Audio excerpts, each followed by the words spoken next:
So welcome to कॉमिश Python tutorials range based questions. मैंने अपनी लास्ट वीडियो पार्ट 11 डिक्शनरीज में कहा था कि मैं नेक्स्ट वीडियो में क्वेश्चंस डिस्कस करूंगी। तो सबसे पहले हम रेंज बेस्ड क्वेश्चंस देखेंगे। इस वीडियो में मैं 3 क्वेश्चंस डिस्कस करूंगी और तीनों डिफरेंट पैटर्न के होंगे, लेकिन तीनों रेंज बेस्ड होंगे। So very first question is for z in range -200, 200, 100 print z। तो लेट अस सी कि हमने इस क्वेश्चन को कैसे सॉल्व करना है।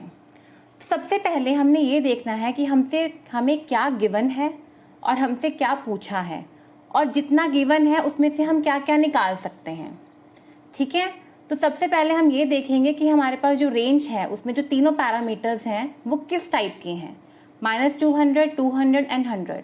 तो जो -200 है वो स्टार्ट है, मीन्स स्टार्टिंग पॉइंट सेट किया गया है। 200 वो स्टॉप है, मीन्स एंड पॉइंट है, -200 से लेकर 200 तक जाना है। 100 हमारा स्टेप है, एवरी टाइम हमें 100 का जंप लेना है, मतलब 100 का इंक्रीमेंट लगाना है। तो यहाँ पर हमारे पास 3 चीजें आ गई, z की वैल्यू, प्रिंट जो भी डिस्प्ले होगा, एंड कैलकुलेशन जो हर बार इंक्रीमेंट्स लगेंगे z के ऊपर। तो अगर z -200 है जो कि स्टार्टिंग पॉइंट है तो वो प्रिंट हो जाएगा -200, राइट।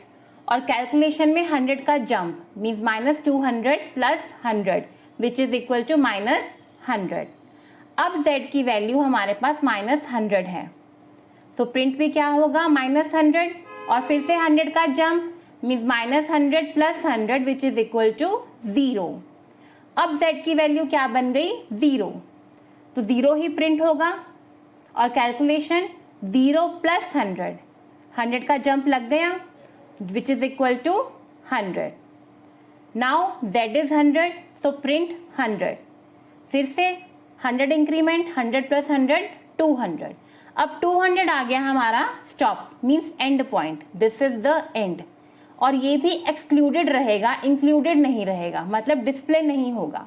तो यहाँ पर हमने स्टॉप कर दिया, 200 आया, हम लूप से बाहर आ जाएंगे। तो हमारा आंसर क्या आया जो हमारे प्रिंट सेक्शन में है, -200, -100, 0 एंड 100। आपको पता है कि print by default new line में जाता है, इसीलिए -200, -100, 0, 100 सबके सब न्यू लाइन में गए हैं, शिफ्ट हुए हैं। ठीक है, तो ये हमारा आंसर आ गया। इसको मैंने पाइथन पर भी रन किया है, हम उसमें भी देख सकते हैं, मैंने क्वेश्चन ऑलरेडी लिखा हुआ है। इसको एंटर करते हैं और आउटपुट देखते हैं, राइट। सो आउटपुट क्या आ गई हमारे पास, -200, -100, 0, 100। आई होप आपको ये क्वेश्चन क्लियर हो गया। The next question is m is equal to gentleman, split m into gentleman. Means मैंने एक स्ट्रिंग लिया m, उसमें क्या डाला, जेंटलमैन। अब मैंने इसको स्प्लिट करना है, 2 पार्ट्स में डिवाइड कर देना है, जेंटलमैन, बीच में स्पेस आएगा। अब ये हम बहुत तरीकों से कर सकते हैं, लेकिन जो मैं मेथड यूज करूंगी वो रेंज बेस्ड होगा, राइट। तो हमें क्या गिवन है, जेंटलमैन जो कि एक स्ट्रिंग है। तो पहले तो हम देख लेते हैं इसमें क्या क्या है, GENTLEMAN, और इनके इंडेक्सेस क्या हैं, पोजीशंस 0, 1, 2, 3, 4, 5, 6, 7, 8। इसका साइज 9 है, मीन्स m का साइज अगर देखें तो साइज ऑफ m इज 9। जो पोजीशनिंग है, इंडेक्सिंग है, वो 0 से लेकर 8 तक है, 0 to 8, राइट। तो अब हमने इसको स्प्लिट करना है 2 चीजों में, जेंटल एंड मैन। तो पहले हम जेंटल और मैन को देख लेते हैं कि उनके साइजेस क्या हैं और उनके इंडेक्सेस क्या हैं। जेंटल का साइज अगर देखें तो वो 6 है, 0 to 5, 0 to 5 इंडेक्स है, रेंज नहीं है। मैन का साइज देखें तो वो 3 है और उसका इंडेक्स है 0 to 8, sorry 6 to 8, right. Gentle and man, gentle with the size 6, 0 to 5, man with the size 3, 6 to 8। अब हम इनकी रेंज देखते हैं कि हमारे पास रेंज क्या आ रही है। तो अगर मैं जेंटल पे रेंज सेट करूं तो वो क्या बनेगी, मीन्स इसको स्प्लिट करूं रेंज में, तो वो क्या बनेगी, ज्यादा हमने स्लाइसिंग की थी तो बस ये स्लाइसिंग ही है, 0 to 6 तक। क्यों, क्योंकि जो भी हम एंड देंगे, 6 देंगे, स्टॉप देंगे, वो हमारा एक्सक्लूडेड रहेगा, इंक्लूड नहीं होगा। अगर मैं 5 तक दूंगी तो वो 5 को एक्सक्लूड कर देगा, फिर मेरे पास ई नहीं आएगा। अगर मैन का रेंज देंगे तो 6 to 9, अगर 8 देंगे तो एन नहीं आएगा। ठीक है, तो 1 स्टेप अहेड हमें स्टॉप देना पड़ता है। सो range of gentle will be 0 to 6 and range of man will be 6 to 9। तो हम सिंपली एक स्टेटमेंट रन करेंगे, M0:6 इक्वल टू जेंटल आ जाएगा एंड M6:9 हमारे पास क्या बन जाएगा, मैन बन जाएगा। तो मैं स्टेटमेंट क्या दूंगी, print bracket M0 to 6 0:6 comma M6:9।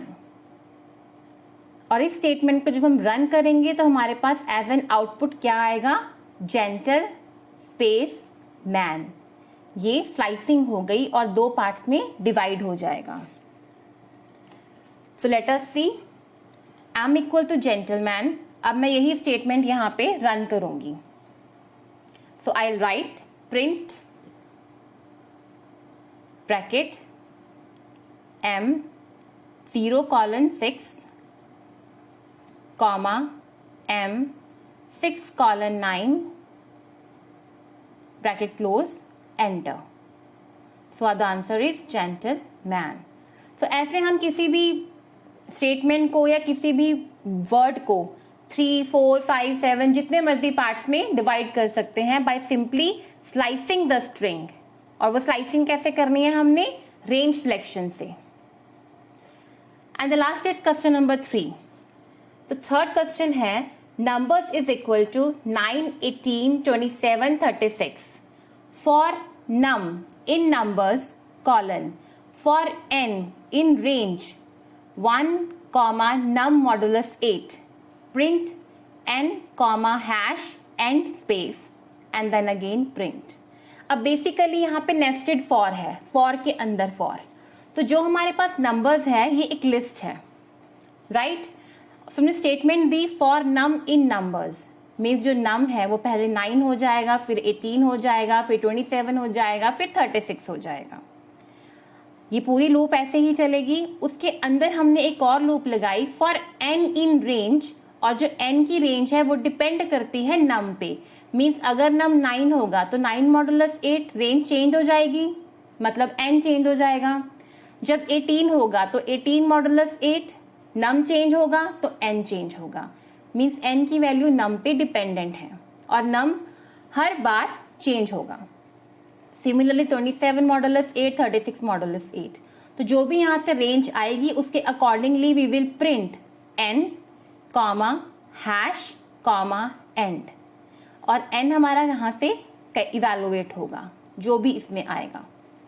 And the next is print. तो यहां पर क्या है, प्रिंट की स्टेटमेंट जब चलेगी स्पेस आएगा। जब ये वाली लूप हमारी कंप्लीट होगी, अंदर वाली फॉर लूप, तो बाहर आते ही प्रिंट, मतलब हम नेक्स्ट लाइन में जंप कर जाएंगे। So let us see question number 3. First we will solve it. So हमारे पास लिस्ट है, उसमें 9, 18, 27, 36 है, राइट। 9, 18, 27, 36। अब इस क्वेश्चन में हमारे पास एक नम है NUM, then we have range, then we have n, then we have 2 print statements. इन सबको हम 1 by 1 देखेंगे कि कैसे कैसे इनकी वैल्यूज चेंज होती हैं। तो हमारे पास नम है, नम पे डिपेंडेंट हमारी रेंज की वैल्यू होगी और रेंज पे डिपेंडेंट हमारी n की वैल्यू होगी। फिर हमारे पास प्रिंट स्टेटमेंट, पहले वाली फर्स्ट स्टेटमेंट और प्रिंट सेकंड स्टेटमेंट होगी। तो मैं यहाँ पे मेंशन कर देती हूँ प्रिंट 1 और print 2, means print 1 first statement, print 2 second statement, right. Let us see 1 by 1 इनकी वैल्यूज कैसे चेंज होंगी और हमारे पास क्या प्रिंट होगा। तो वेरी फर्स्ट हमारे पास नम की वैल्यू 9 हुई, तो रेंज क्या हुई 1, 9 मॉडुलस 8, राइट। 9 मॉडुलस 8 मीन्स 9 को डिवाइड करना है 8 से और पीछे रिमाइंडर कितना बचेगा, तो 1, 1। व्हेन 9 मॉडुलस 8 करेंगे तो रिमाइंडर 1 आएगा। 1, 1, तो n की वैल्यू क्या बनी, कुछ भी नहीं। 1 से स्टार्ट हुआ, 1 पे स्टॉप होगी रेंज, तो नथिंग मीन्स नन।